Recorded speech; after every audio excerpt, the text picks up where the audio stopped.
A tower built to protect royalties drank the blood of the royalties it was to protect. This is the Bloody Tower of London. Welcome to Horror Diaries, where every story is real and every whisper is true. Relax, turn off the lights as we delve in.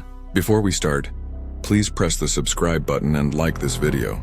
Also, where are from and what time are you watching? On the banks of the River Thames stands a fortress older than most nations. Its walls have watched 1,000 years of blood, betrayals, and ghosts.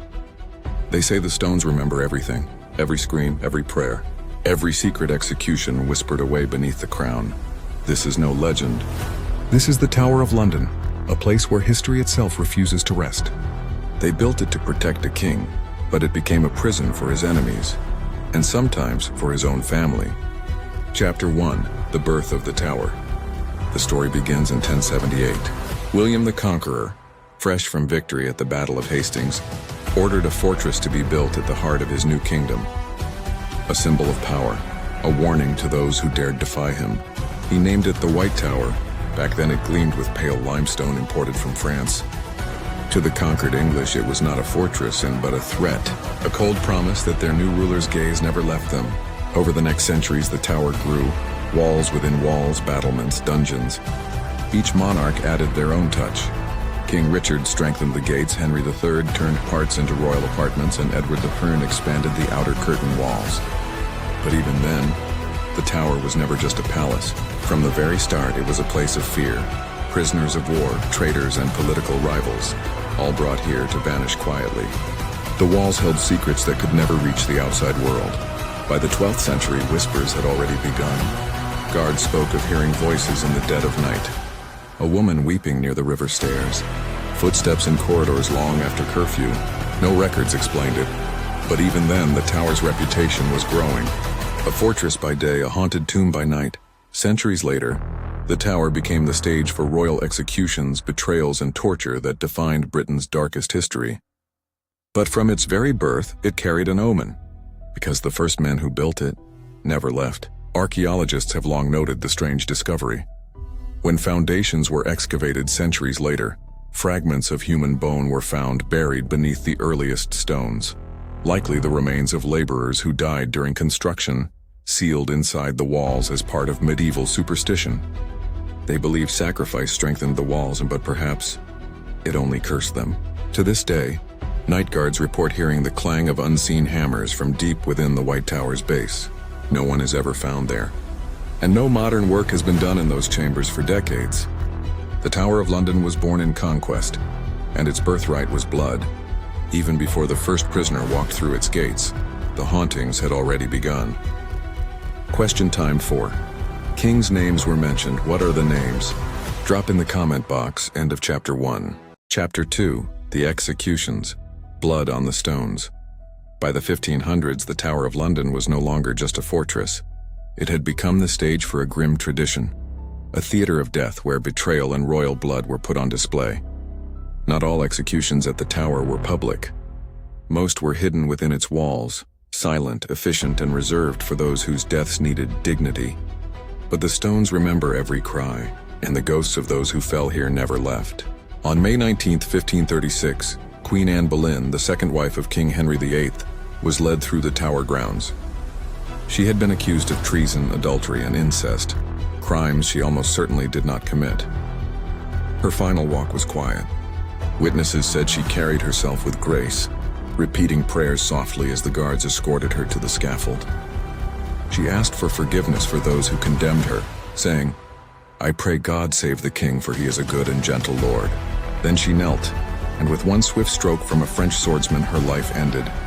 They buried her beneath the chapel of St. Peter at Vincula, beside others who fell to the same fate. But the queen did not rest. Guards through the centuries have sworn to see her ghost, a woman in a faded Tudor gown walking silently near the chapel. Sometimes she carries her head in her hands, other times she moves without it, gliding toward the green, the air growing suddenly cold. Even soldiers trained to face death refuse to stand watch alone near that spot after midnight. Long before Anne's fall, the tower witnessed another tragedy, one darker, quieter, and forever unsolved. In 1483, two young princes, Edward V and his brother Richard, Duke of York, were placed in the tower by their uncle Richard, Duke of Gloucester. He promised it was for their safety, but within weeks both boys vanished. One, their disappearance cleared Richard's path to the throne, and history branded him Richard III, the man who murdered his own nephews. For centuries, whispers filled the tower halls. Guards reported seeing two small figures hand in hand wearing white nightgowns appearing near the bloody tower staircase. They do not speak, they only look up, eyes one wide, faces pale, and then fade into the stones. In 1674, renovation workers found the skeletal remains of two children beneath a stairwell.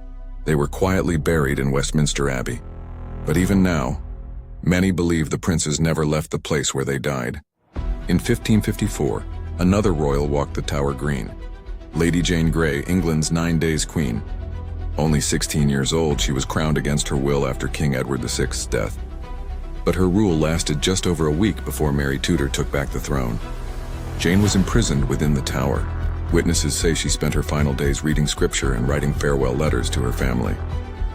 On February 12th, she was brought to the scaffold. She spoke calmly, asking God for mercy, then blindfolded herself and whispered, "Lord, into thy hands I commend my spirit." After the blade fell, silence lingered across the Tower Green. That silence has never truly gone. Modern visitors report seeing a pale woman drifting near the execution site, her lips moving silently as though praying. And every February morning, just before sunrise, guards hear footsteps pacing the green, followed by a single sigh, and then nothing. The tower's walls drank more royal blood than any other place in England. Some say it's the reason ravens still circle above the grounds, guardians of the souls who remain. For every name carved in history, there are countless others forgotten.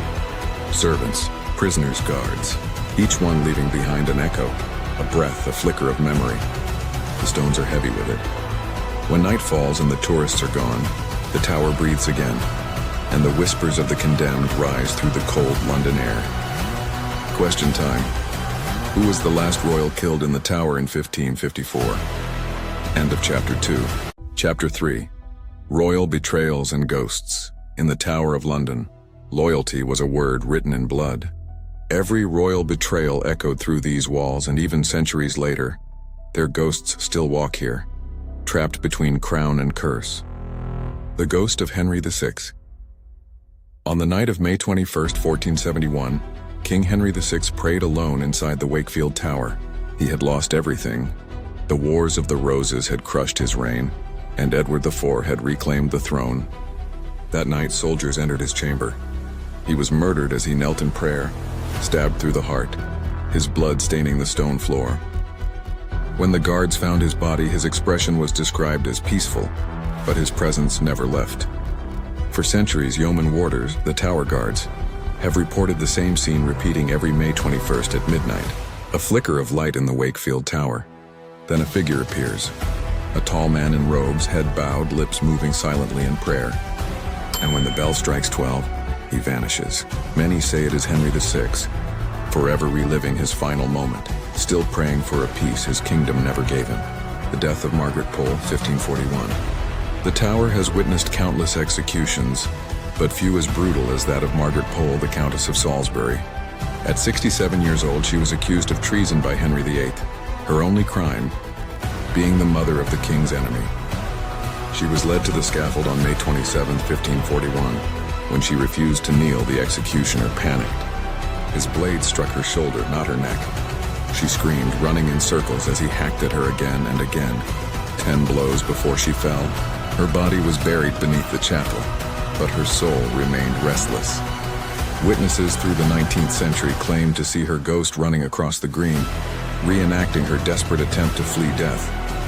Her gray dress torn, her mouth open in a silent scream. Even today, warders refuse to patrol that section of the green alone after dark. The betrayal of Anne Boleyn's cousin, Catherine Howard, 1542. Just 6 years after Anne Boleyn's death, her cousin Catherine Howard met the same fate. She too became queen, and she too was condemned for adultery. On the morning of her execution, she broke free from her guards, running down the hallway now known as the Haunted Gallery. She screamed for mercy, begging to speak to King Henry one last time. The guards caught her before she reached the door. Moments later, she was beheaded on the same spot as her cousin. Since then, the haunted gallery has lived up to its name. Guards report hearing running footsteps, a woman's voice crying out, and cold air that moves against the wind. Visitors have fainted there. Others swear they've heard the whisper, "Henry, forgive me." 4. The tower as a royal prison. They called it Traitor's Gate, the water entrance through which prisoners of the crown were brought. Once the gate closed behind them, few ever saw the outside world again. Elizabeth I entered those gates herself in 1554, accused of treason by her sister Queen Mary. For weeks she awaited her fate in the same cold rooms that had held so many condemned before her. When a guard came to summon her, she believed it was the end. But the order was for her release. Elizabeth survived and became queen. She never forgot the tower. In her later years, she avoided even looking toward it from her palace windows. And to this day, her ghost is said to appear briefly near the Traitor's Gate. A pale light reflected on the water, then gone.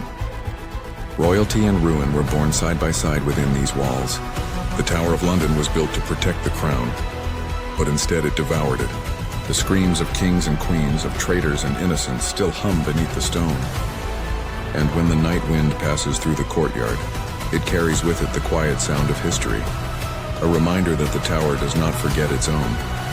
Question time. Whose death terrified you the most? End of Chapter 3. Chapter 4. The torture chambers beneath the Tower of London lies a place few were ever meant to see. Cold stone iron restraints, a silence so thick it feels alive. They called it the Lower Wakefield Chamber, but history remembers it by another name, the torture room. In the torture room are 1. The rack. The king's question. The most feared of all was the rack, a wooden frame with turning wheels that pulled a prisoner's body apart. Invented in the medieval period, it became the crown's favorite instrument during the 16th century, used to extract truth from those accused of treason. One of its victims was Guy Fawkes, the man behind the gunpowder plot of 1605. He was brought to the Tower after being captured beneath Parliament. When questioned by King James's men, Fawkes refused to reveal his accomplices, so they turned the wheel. At first he screamed, then he went silent. His arms were pulled from their sockets, his joints dislocated. The next time he signed his confession, his signature was barely a jagged mark. His hands were too destroyed to write. That paper still exists today. You can see it in the National Archives, a trembling signature that still tells the truth better than words. The scavenger's daughter. The rack stretched the body, but the scavenger's daughter crushed it. Invented under Henry VIII by Sir Leonard Skeffington, it folded a prisoner into an impossible position, head between the knees, limbs bound tight until blood poured from the nose and ears. It was considered merciful because it ended faster. One of the few recorded victims was Thomas Maya, an Irishman accused of rebellion. When released, he carved his name into the tower wall. Thomas Maya, which lieth here, was accused of things he never did. That carving still remains. You can touch it. Stone etched by trembling, bleeding hands. For the man in the iron cage, John Gerard's escape. But not every prisoner broke. In 1597, Father John Gerard, a Jesuit priest, was imprisoned in the Salt Tower for aiding Catholics during Elizabeth I's reign. He was tortured on the rack for days but never betrayed his allies. When his captors grew weary, they chained him in an iron cage, suspended from the wall, left hanging in pain for hours at a time. Yet he survived and escaped. Using a rope smuggled in by friends, Gerard slid down the tower wall one night into the Thames, his hands still torn from torture. He vanished into the fog and fled England. To this day, no one knows how he survived that fall. Silence beneath the stone. In truth, only a few were ever tortured at the tower, but their screams carved a legend. To this day, guards report hearing the sound of chains dragging at night or a single voice whispering in the cold air below the White Tower. During one restoration in the 1970s, workers found iron rings embedded in the walls, some still stained with what appeared to be blood. Experts say it was rust. The warders who found it don't believe that. The kings who ordered these tortures are long dead. The prisoners who endured them are dust, but in the tower's depths, the air still remembers pain. It lingers there, beneath every stone, beneath every whisper, and when night falls, it breathes again. Question time. Of the tools in the chamber, which is more scary to you? End of Chapter 4. Chapter 5. The Ravens and the Curse. Every fortress has its legend. Every crown has its curse. For the Tower of London, that curse is carried on black wings. They say as long as the ravens never leave the tower, England will stand. But if they ever fly away, the monarchy will fall and blood will return to these stones. It sounds like superstition, but history has tested it before. 1. The legend begins. The legend began in the 17th century, during the reign of King Charles II. The royal astronomer John Flamsteed complained that ravens nesting on the White Tower were interfering with his work. He asked the king to remove them. Charles agreed. But before the order could be carried out, an old courtier warned him, "If the ravens leave the tower, the crown will fall." The king hesitated. He ordered that at least 6 ravens must always remain. From that day, the tower's fate was tied to the birds, half guardian, half omen. No one laughed at the superstition again, because only a few years later, Charles was overthrown, beheaded, and the tower's ravens, according to records, vanished during the chaos of the English Civil War. When the monarchy was restored, Charles's brother James II made sure ravens were brought back. He said, "Let them guard both crown and kingdom," and they have never been allowed to leave since. To the Great Storm of 1881. In 1881, a violent storm swept through London. When the skies cleared, guards discovered that the tower's ravens had been killed, every one of them. Days later, tragedy struck. That same year, a fire broke out in the tower's barracks, destroying much of the structure. The newspapers recalled the prophecy. The ravens are gone and the tower burns. The crown ordered new birds immediately. Superstition or not, the rule remained unbroken ever since. World War II. The ravens depart again during the Second World War. The Blitz pounded London night after night. The ravens grew restless, terrified by the bombing. One by one, they disappeared or were killed. By 1941, only a single raven remained, and a bird named Grip. Then, in the darkest days of the war, even Grip was gone. Moments later, the tower was hit by another bomb. It didn't destroy the fortress, but it tore through nearby buildings. Prime Minister Winston Churchill himself gave the order. The ravens must be restored immediately. Within days, new birds arrived, and when they settled, the Blitz finally began to ease. The Raven Masters vigil today. The ravens still live inside the tower walls, watched over by a dedicated guardian known as the Raven Master. Each bird has a name, a clipped wing to prevent it from flying too far, and a history of its own. Some say they're just birds. Others swear they understand things no human can. There's one account from 1968. A raven named Grog disappeared overnight. Days later, a fire broke out in the Queen's residence at Windsor. Coincidence or warning? The Raven Master won't say, but he keeps a careful count every morning. 4. The curse of departure legends say that if the ravens ever leave for good, the White Tower will crumble, the monarchy will collapse, and the Thames itself will rise to swallow London. Scholars call it myth, but every Raven Master keeps the same oath, to protect the birds, and in doing so, to protect the kingdom. Because in a place as old as this, some legends aren't born of imagination, but memory. The tower has seen kings rise and fall, wars rage and end, but the ravens remain. And when they stare out across the gray Thames at dusk, their eyes reflect every soul that once passed through these gates. In their silence lies the story of England itself, dark, patient, and always watching. Question time. Do you believe in the superstition one of the Raven end of Chapter 5? Chapter 6. The Tower's Modern Hauntings. For almost 1,000 years, the Tower of London has stood, a monument to power and punishment. But the past never truly leaves these walls, and those who guard it today still speak of whispers, footsteps, and unseen eyes watching from the dark. This is no longer medieval legend. This is now the White Lady of the Tower. Visitors to the White Tower have long reported a faint floral scent. Roses, drifting through the corridors where no flowers grow. Then a figure appears. A woman in white, her face hidden, walking silently along the staircases before fading into the walls. The first written record of her haunting comes from the late 19th century. A guard on night patrol claimed she touched his shoulder. He turned and saw only a shimmer of white fabric before collapsing unconscious. When they found him the next morning, his eyes were open, his hand still raised as if fending something off. The ghost of Anne Boleyn. Of all the tower's ghosts, none is more famous or more tragic Then Queen Anne Boleyn, the second wife of Henry VIII, executed here on May 19, 1536. Her spirit is said to wander Tower Green, head held calmly beneath one arm. In 1933, a soldier on duty near the Chapel Royal fainted after witnessing a woman in Tudor dress glide past him, her eyes fixed on nothing, her gown trailing behind her like smoke. When he awoke, his rifle was found beside him, but the gate behind him had never been opened. Even today, warders say that on quiet nights you can hear faint weeping near the chapel, as if the Queen still waits for forgiveness. The Two Princes, the Bloody Tower.